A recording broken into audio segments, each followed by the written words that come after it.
ਤੀਜਾ ਜਿਹੜਾ ਫੈਡਰਲ ਜੱਜ ਆ ਉਸਨੇ ਉਸ ਰਿਕੁਐਸਟ ਨੂੰ ਗ੍ਰਾਂਟ ਕਰ ਦਿੱਤਾ ਹੈ, ਜਿਹਦੇ ਵਿੱਚ ਇਹ ਕਿਹਾ ਗਿਆ ਹੈ ਵੀ ਜਿਹੜੀ ਜੈਫਰੀ ਐਪਸਟੀਨ ਨਾਲ ਰਿਲੇਟਡ ਫਾਈਲਸ ਆ ਉਹਨਾਂ ਨੂੰ ਅਨਸੀਲ ਕੀਤਾ ਜਾਵੇ। ਇਹ ਜਿਹੜਾ ਡਿਸੀਜਨ ਆ ਮੈਨਹਟਨ ਦੇ ਜੱਜ ਰਿਚਰਡ ਐਮ ਬਰਮਨ ਉਹਨਾਂ ਤੋਂ ਆਇਆ ਹੈਗਾ। ਇੱਕ ਦਿਨ ਬਾਅਦ ਜਦੋਂ ਇੱਕ ਨਿਊਯਾਰਕ ਦੇ ਜੱਜ ਨੇ ਅਪਰੂਵ ਕਰ ਦਿੱਤਾ ਸੀ ਵੀ ਸਾਰੇ ਰੈਕੋਰਡਸ ਨੂੰ ਜੋ ਐਪਸਟੀਨਸ ਦੇ ਐਸੋਸੀਏਟਸ ਹੈਗੇ ਆ ਗਿਸਲੇਨੀ ਮੈਕਸਵੈਲ ਉਹਦੇ ਸਬੰਧ ਦੇ ਵਿੱਚ ਵੀ ਰਿਲੀਜ਼ ਕਰ ਦਿੱਤਾ ਜਾਵੇ। ਤੇ ਇਸੇ ਤਰ੍ਹਾਂ ਤੀਜਾ ਜੱਜ ਜਿਹੜਾ ਫਲੋਰੀਡਾ ਦਾ ਉਹਨੇ ਅਪਰੂਵ ਕਰ ਦਿੱਤਾ release of investigative material.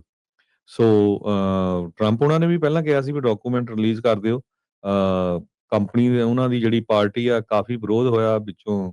ਮਾਰਜਰੀ tailor green ਉਹ ਛੱਡ ਵੀ ਗਈ ਕਿਉਂਕਿ ਉਹਦਾ ਵਿਰੋਧ ਹੋਇਆ ਜਦੋਂ ਉਹ ਪਹਿਲਾਂ ਬਿਲਕੁਲ ਹੱਕ 'ਚ ਆਈ ਸੀ। ਪਹਿਲਾਂ ਪ੍ਰੈਜ਼ੀਡੈਂਟ ਟਰੰਪ ਹੁਣੀ ਇਸ ਹੱਕ ਵਿੱਚ ਨਹੀਂ ਸੀ ਵੀ ਜਿਹੜੀਆਂ ਫਾਈਲਸ ਆ ਉਹ ਰਿਲੀਜ਼ ਕੀਤੀਆਂ ਜਾਣ।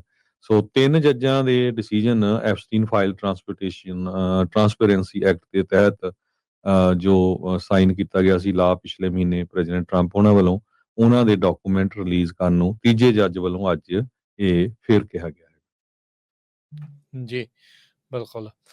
ਤੀਜਾ ਜਿਹੜਾ ਫੈਡਰਲ ਜੱਜ ਆ ਉਸਨੇ ਉਸ ਰਿਕੁਐਸਟ ਨੂੰ ਗ੍ਰਾਂਟ ਕਰ ਦਿੱਤਾ ਹੈ, ਜਿਹਦੇ ਵਿੱਚ ਇਹ ਕਿਹਾ ਗਿਆ ਹੈ ਵੀ ਜਿਹੜੀ ਜੈਫਰੀ ਐਪਸਟੀਨ ਨਾਲ ਰਿਲੇਟਡ ਫਾਈਲਸ ਆ ਉਹਨਾਂ ਨੂੰ ਅਨਸੀਲ ਕੀਤਾ ਜਾਵੇ। ਇਹ ਜਿਹੜਾ ਡਿਸੀਜਨ ਆ ਮੈਨਹਟਨ ਦੇ ਜੱਜ ਰਿਚਰਡ ਐਮ ਬਰਮਨ ਉਹਨਾਂ ਤੋਂ ਆਇਆ ਹੈਗਾ। ਇੱਕ ਦਿਨ ਬਾਅਦ ਜਦੋਂ ਇੱਕ ਨਿਊਯਾਰਕ ਦੇ ਜੱਜ ਨੇ ਅਪਰੂਵ ਕਰ ਦਿੱਤਾ ਸੀ ਵੀ ਸਾਰੇ ਰੈਕੋਰਡਸ ਨੂੰ ਜੋ ਐਪਸਟੀਨਸ ਦੇ ਐਸੋਸੀਏਟਸ ਹੈਗੇ ਆ ਗਿਸਲੇਨੀ ਮੈਕਸਵੈਲ ਉਹਦੇ ਸਬੰਧ ਦੇ ਵਿੱਚ ਵੀ ਰਿਲੀਜ਼ ਕਰ ਦਿੱਤਾ ਜਾਵੇ। ਤੇ ਇਸੇ ਤਰ੍ਹਾਂ ਤੀਜਾ ਜੱਜ ਜਿਹੜਾ ਫਲੋਰੀਡਾ ਦਾ ਉਹਨੇ ਅਪਰੂਵ ਕਰ ਦਿੱਤਾ release of investigative material. So Trump ਉਹਨਾਂ ਨੇ ਵੀ ਪਹਿਲਾਂ ਕਿਹਾ ਸੀ ਵੀ ਡਾਕੂਮੈਂਟ ਰਿਲੀਜ਼ ਕਰ ਦਿਓ। ਕੰਪਨੀ ਦੇ ਉਹਨਾਂ ਦੀ ਜਿਹੜੀ ਪਾਰਟੀ ਆ ਕਾਫੀ ਵਿਰੋਧ ਹੋਇਆ ਵਿੱਚੋਂ। ਮਾਰਜਰੀ ਟੇਲਰ ਗ੍ਰੀਨ ਉਹ ਛੱਡ ਵੀ ਗਈ ਕਿਉਂਕਿ ਉਹਦਾ ਵਿਰੋਧ ਹੋਇਆ ਜਦੋਂ ਉਹ ਪਹਿਲਾਂ ਬਿਲਕੁਲ ਹੱਕ 'ਚ ਆਈ ਸੀ। ਪਹਿਲਾਂ ਪ੍ਰੈਜ਼ੀਡੈਂਟ ਟਰੰਪ ਹੁਣੀ ਇਸ ਹੱਕ ਵਿੱਚ ਨਹੀਂ ਸੀ ਵੀ ਜਿਹੜੀਆਂ ਫਾਈਲਸ ਆ ਉਹ ਰਿਲੀਜ਼ ਕੀਤੀਆਂ ਜਾਣ। ਸੋ 3 ਜੱਜਾਂ ਦੇ decision Epstein file transparency act ਦੇ ਤਹਿਤ ਜੋ ਸਾਈਨ ਕੀਤਾ ਗਿਆ ਸੀ ਲਾ ਪਿਛਲੇ ਮਹੀਨੇ ਪ੍ਰੈਜ਼ੀਡੈਂਟ ਟਰੰਪ ਉਹਨਾਂ ਵੱਲੋਂ, ਉਹਨਾਂ ਦੇ ਡਾਕੂਮੈਂਟ ਰਿਲੀਜ਼ ਕਰਨ ਨੂੰ ਤੀਜੇ ਜੱਜ ਵੱਲੋਂ ਅੱਜ ਇਹ ਫਿਰ ਕਿਹਾ ਗਿਆ ਹੈ। ਜੀ, ਬਿਲਕੁਲ।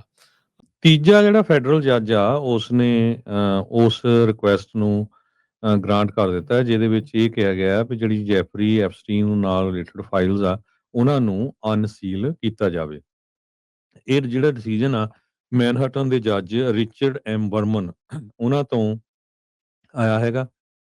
ਇੱਕ ਦਿਨ ਬਾਅਦ ਜਦੋਂ ਇੱਕ ਨਿਊਯਾਰਕ ਦੇ ਜੱਜ ਨੇ ਅਪਰੂਵ ਕਰ ਦਿੱਤਾ ਸੀ ਵੀ ਸਾਰੇ ਰੈਕੋਰਡਸ ਨੂੰ ਜੋ ਐਪਸਟੀਨਸ ਦੇ ਐਸੋਸੀਏਟਸ ਹੈਗੇ ਆ ਗਿਸਲੇਨੀ ਮੈਕਸਵੈਲ ਉਹਦੇ ਸਬੰਧ ਦੇ ਵਿੱਚ ਵੀ ਰਿਲੀਜ਼ ਕਰ ਦਿੱਤਾ ਜਾਵੇ।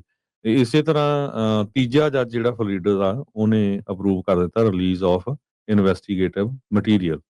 ਸੋ ਟਰੰਪ ਉਹਨਾਂ ਨੇ ਵੀ ਪਹਿਲਾਂ ਕਿਹਾ ਸੀ ਵੀ ਡਾਕੂਮੈਂਟ ਰਿਲੀਜ਼ ਕਰ ਦਿਓ। ਕੰਪਨੀ ਦੇ ਉਹਨਾਂ ਦੀ ਜਿਹੜੀ ਪਾਰਟੀ ਆ ਕਾਫੀ ਵਿਰੋਧ ਹੋਇਆ ਵਿੱਚੋਂ। ਮਾਰਜਰੀ ਟੇਲਰ ਗ੍ਰੀਨ ਉਹ ਛੱਡ ਵੀ ਗਈ ਕਿਉਂਕਿ ਉਹਦਾ ਵਿਰੋਧ ਹੋਇਆ ਜਦੋਂ ਉਹ ਪਹਿਲਾਂ ਬਿਲਕੁਲ ਹੱਕ 'ਚ ਆਈ ਸੀ। ਪਹਿਲਾਂ ਪ੍ਰੈਜ਼ੀਡੈਂਟ ਟਰੰਪ ਹੁਣੀ ਇਸ ਹੱਕ ਵਿੱਚ ਨਹੀਂ ਸੀ ਵੀ ਜਿਹੜੀਆਂ ਫਾਈਲਸ ਆ ਉਹ ਰਿਲੀਜ਼ ਕੀਤੀਆਂ ਜਾਣ। ਸੋ 3 ਜੱਜਾਂ ਦੇ decision Epstein file transparency act ਦੇ ਤਹਿਤ ਜੋ ਸਾਈਨ ਕੀਤਾ ਗਿਆ ਸੀ ਲਾ ਪਿਛਲੇ ਮਹੀਨੇ ਪ੍ਰੈਜ਼ੀਡੈਂਟ ਟਰੰਪ ਉਹਨਾਂ ਵੱਲੋਂ, ਉਹਨਾਂ ਦੇ ਡਾਕੂਮੈਂਟ ਰਿਲੀਜ਼ ਕਰਨ ਨੂੰ ਤੀਜੇ ਜੱਜ ਵੱਲੋਂ ਅੱਜ ਇਹ ਫਿਰ ਕਿਹਾ ਗਿਆ ਹੈ। ਜੀ, ਬਿਲਕੁਲ।